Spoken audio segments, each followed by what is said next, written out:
Alright, तो आ गई हूँ मैं वापस नेक्स्ट पार्ट के साथ कैफ़े के बाहर। तो जब जिमी को नोटिस करता है वो थोड़ा सरप्राइज होकर बाहर आता है।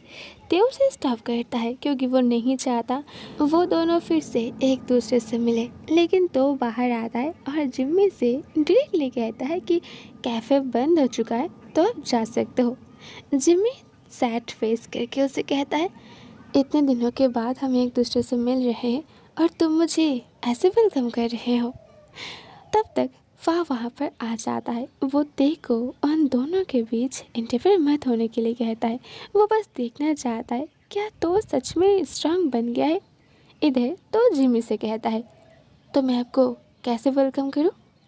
जिमी उसे कहता है, मैं यहाँ तुमसे माफ़ी मांगने आई हूँ। मुझे रियलाइज़ हो गया है कि मैंने जो भी किया था वो गलत था। क्या हम कुछ टाइम के लिए बात कर सकते हैं? मैं जानता हूँ कि बहुत लेट हो चुका है, बट फिर भी मैं तुमसे माफ़ी मांगना चाहता हूँ। तो कहता है, तो उस दिन किसने कहा था कि चलो ब्रेकअप कर लेते हैं। जिमी थोड़ा गुस्से में कहता है, हाँ वो बात मैंने ही कहा था, मैं गलत था और इसीलिए तो आज मैं यहाँ आई हूँ। तो कहता है, आपको माफ़ी मांगने की ज़रूरत नहीं है। उस दिन मैंने आपसे ब्रेकअप किया था, इसलिए नहीं कि आप आज आकर मुझसे माफ़ी मांगो। और ये कहने के बाद वो कैफ़े के अंदर चला जाता है। ते वहीं पर रुक कर उसकी ओर देखकर स्माइल करने लगता है और कहता है, तो ने तुमसे क्या कहा, तुमने सुना ना, तो अब तुम यहाँ से जा सकते हो। जिम्मी उसे कहता है, पी तो ऐसा क्यों रिएक्ट कर रहा है? क्या उसके दिल में अब मेरे लिए कोई भी फीलिंग्स नहीं है? ते, तुम जानते हो ना कि मैं तुम्हारे भाई से प्यार करता हूँ। ते कहता है, हाँ शायद, लेकिन अब बहुत लेट हो चुका है। तभी फास्ट सामने आता है और जिमी से कहता है, तो को न्यू बॉयफ्रेंड मिल गया है तो तुम उसके रास्ते में मत आओ। तुम्हें तो उससे प्यार नहीं है ना, तो फिर तुम उसे छोड़ क्यों नहीं देते? देखो, बेकार में हक जताना बंद कर दो। पी फ्रीज बहुत अच्छा इंसान है, वो काइंड हार्टेड भी है और मैच्योर भी, और वो एक डेंटिस्ट है। अगर तो को इतना अच्छा और एक परफेक्ट बॉयफ्रेंड मिल गया है तो फिर पुराने की क्या ज़रूरत है। देखो, तुम पी फ्रीज के रास्ते में मत आओ, नहीं तो को ऑकवर्ड लगेगा। जिम्मी कहता है, मैं कोई ऐसा पर्सन नहीं हूँ जो हक जताऊँ। मुझे बस पीतो से लव है और वो इतना जल्दी किसी और के लिए अपना हार्ट ओपन कैसे कर सकता है। फा कहता है, अगर तुम उसे सच में लव करते हो तो फिर तुम्हें उसे छोड़ देना चाहिए। जब तुम उसके साथ डेट कर रहे थे तब तो तुम्हें ऐसा लग रहा था कि वो तुम्हारे लिए बस एक यूजलेस पर्सन है। तो अब लिसन, अगर तुम्हारे दिल में अभी भी उसके लिए थोड़ा सा लव या रिस्पेक्ट है तो उसने जो भी कहा वही करो। यहाँ से चले जाओ और कभी भी उसके पास वापस मत आना। फिर वो ते को लेकर अंदर चला जाता है और डोर बंद कर देता है। जिम्मी वहीं पर खड़ा रहता है। ते फा से कहता है, तुमने ऐसा क्यों कहा कि पी फ्रीज तो का बॉयफ्रेंड है?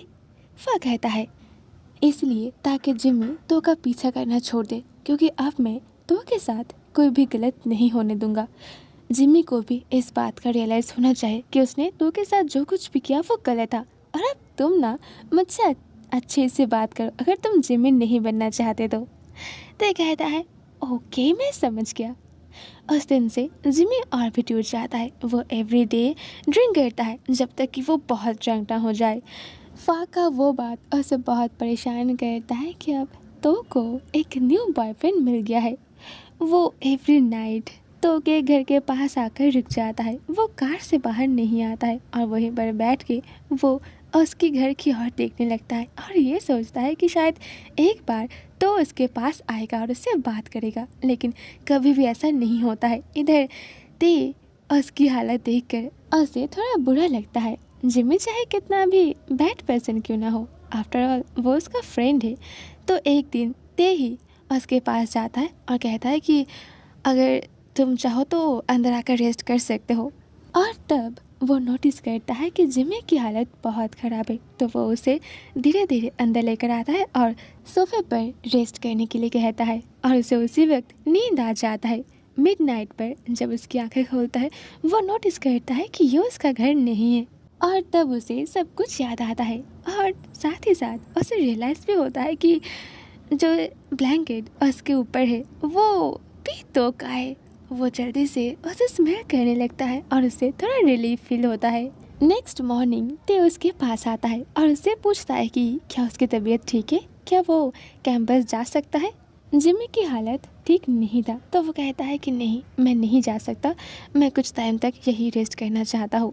ते उसे यहाँ छोड़ना नहीं चाहता तो वो कहता है कि नहीं, कैंपस जाते हुए मैं तुम्हें तुम्हारे घर ड्रॉप कर दूंगा और वहाँ से तुम डॉक्टर के पास चले जाना और उसके बाद क्लास आ जाना, क्योंकि क्लास इम्पॉर्टेंट है और तुम उसे मिस नहीं कर सकते। जिमी को उसकी बात से फ़र्क नहीं पड़ रहा था। वो ब्लैंकेट को होल्ड करके उसे कहता है, वैसे ये भी तो का ब्लैंकेट है ना, क्या वो खुद आकर मुझे ये दिया था? ते कहता है कि नहीं, ये मैंने खुद दिया था, ये मेरा ही ब्लैंकेट है। जिमी कहता है नहीं, मैं उसकी स्मेल जानता हूँ, ये उसी का है।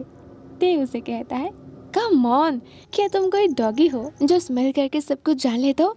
जल्दी से उठो और जाकर फ्रेश हो जाओ, मुझे तुम्हें घर ड्रॉप करना है। जिमी उसकी हैंड को होल्ड करता है और उससे पूछता है क्या वो अभी तक सो रहा है?